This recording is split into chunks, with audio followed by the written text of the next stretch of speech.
warahmatullahi wabarakatuh. Nama saya Ainaya Febriani, NIM 128, ingin menjelaskan tentang materi kelompok 12 dengan tema kemiskinan dan kriminalitas. Di sini saya akan menjelaskan tentang pengertian kemiskinan. Nah, sebelumnya kemiskinan sudah dibahas di dalam kelompok sebelum-sebelumnya. Jadi di sini saya akan menjelaskan secara singkat. Nah, kemiskinan adalah keadaan di mana terjadi kekurangan hal-hal yang biasa dipunyai seperti makanan, pakaian, tempat berlindung, dan hal-hal lain yang berhubungan erat dengan kualitas hidup. Nah, kemiskinan kadang juga berarti tidak ada akses terhadap pendidikan dan pekerjaan yang mampu mengatasi masalah kemiskinan dan mendapatkan kehormatan yang layak sebagai warga negara. Nah, sebenarnya apa sih faktor-faktor yang menyebabkan timbulnya kemiskinan? Yang pertama yaitu faktor pendidikan yang terlampau rendah. Nah, pendidikan yang rendah menyebabkan seseorang kurang mempunyai keterampilan tentunya yang diperlukan dalam kehidupan sehari-hari. Nah, keterbatasan pendidikan atau keterampilan yang dimiliki menyebabkan keterbatasan untuk masuk dalam dunia kerja. Atas dasar inilah orang miskin tidak mampu berbuat apa-apa dalam hal untuk melamar pekerjaan. Nah, yang kedua yaitu malas bekerja. Sikap malas merupakan suatu masalah yang cukup memprihatinkan karena masalah ini menyangkut mentalitas dan kepribadian seseorang. Adanya sikap malas ini, seseorang cenderung bersikap acuh tak acuh dan tidak mau bergerak untuk bekerja. Nah, sikap malas ini cenderung merugikan orang tersebut karena dia tidak mempunyai keinginan untuk bekerja ataupun mencari nafkah tentunya untuk memenuhi kehidupannya sehari-hari. Nah, yang ketiga yaitu masalah ketenaga kerjaan. Nah, di sini kurangnya lapangan pekerjaan dapat mengakibatkan tingkat pengangguran yang semakin tinggi yang nantinya akan menyebabkan kemiskinan itu sendiri. Nah, yang keempat yaitu keterbatasan modal. Keterbatasan modal adalah sebuah kenyataan yang ada yang dialami oleh orang-orang yang ingin mendirikan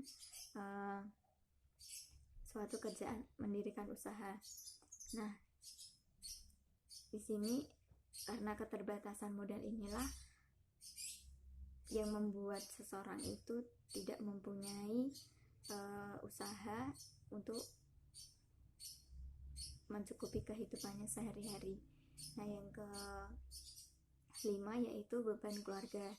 Nah, jumlah anggota keluarga merupakan indikasi dalam menentukan kemiskinan di suatu rumah tangga.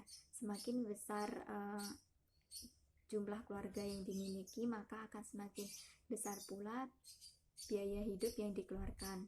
Jika tidak diimbangi oleh pekerjaan yang cukup mapan, maka suatu keluarga dengan jumlah keluarga yang banyak tersebut akan mengalami kesulitan yang mengakibatkan kemiskinan. Yang keenam yaitu rendahnya produktivitas. Jadi di suatu negara itu jika produktivitasnya per individunya rendah, maka orang itu menyebabkan terjadinya kemiskinan karena tidak mempunyai kegiatan produktif yang dilakukan. Nah, materi selanjutnya tentang kriminalitas akan dijelaskan oleh teman saya.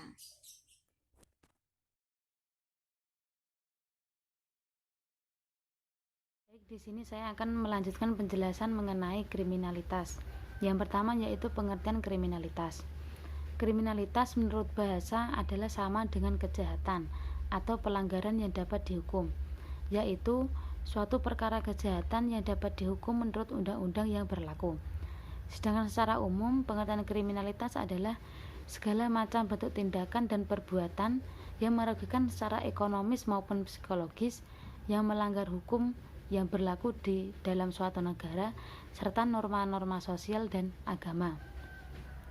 Selanjutnya, menurut Abdus Salam, Pengertian kriminalitas itu ada dua, yaitu kriminalitas menurut hukum atau yuridis dan kriminalitas menurut non-hukum atau sosiologis.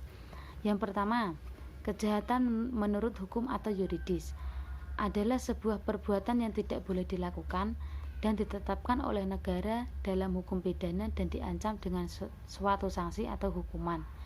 Sedangkan kejahatan menurut non-hukum atau sosiologis adalah suatu perilaku manusia yang diciptakan oleh masyarakat. Walaupun masyarakat memiliki perilaku yang berbeda-beda, akan tetapi memiliki pola-pola yang sama.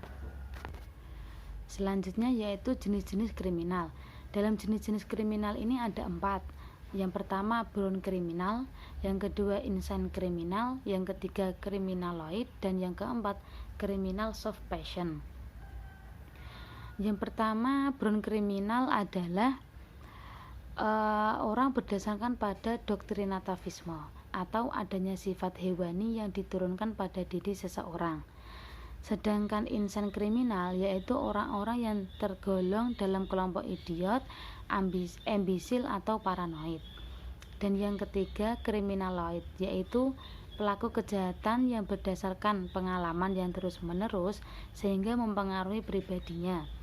Yang keempat yaitu criminal soft passion, yaitu pelaku kejahatan yang melakukan tindakannya karena marah, cinta, atau karena kehormatan.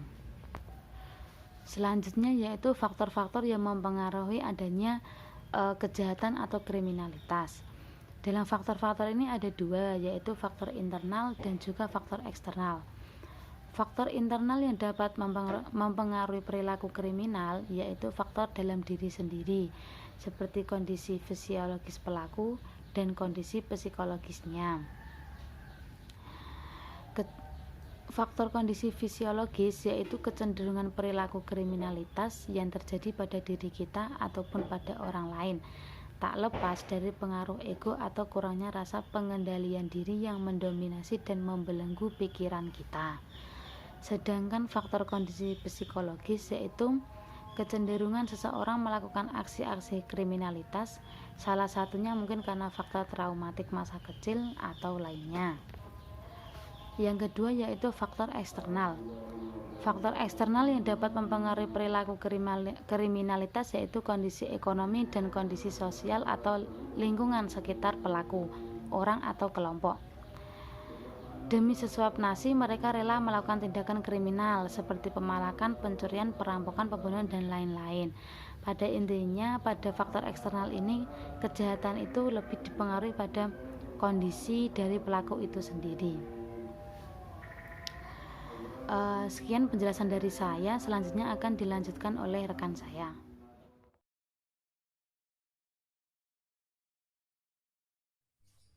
Selanjutnya, saya akan menjelaskan tentang materi ketiga, yaitu hubungan kriminalitas dan kemiskinan.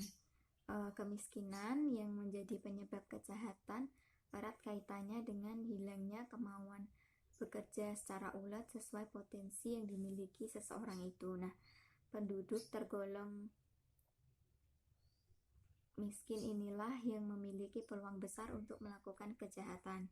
Di tengah keterbatasan ekonomi mereka, masih harus memenuhi kebutuhan sehari-hari,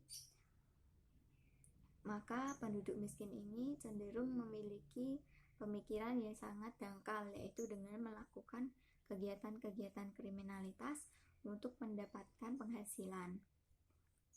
Mereka enggan memikirkan resiko yang akan mereka dapat ketika mereka melakukan tindak kriminalitas atau kejahatan.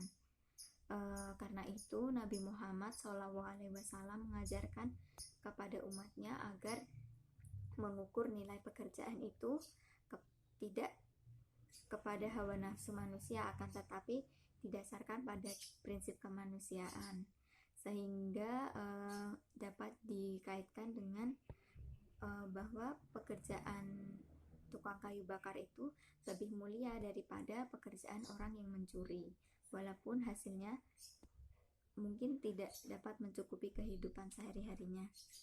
Nah, dalam pandangan Islam, kejahatan yang dilakukan karena kemiskinan merupakan salah satu bentuk kekufuran. Dapat dilihat dari hadis riwayat Muslim dan Abu Dzar. Nabi SAW berkata, tidak berimanlah seseorang saat dia melakukan perzinaan, dan tidak beriman seseorang saat dia melakukan pencurian. Dari hadis tersebut dapat disimpulkan bahwa seseorang beriman akan selalu takut kepada Allah Subhanahu wa Ta'ala, karena setiap gerak-gerik yang mereka lakukan itu akan diawasi oleh Allah Subhanahu wa Ta'ala.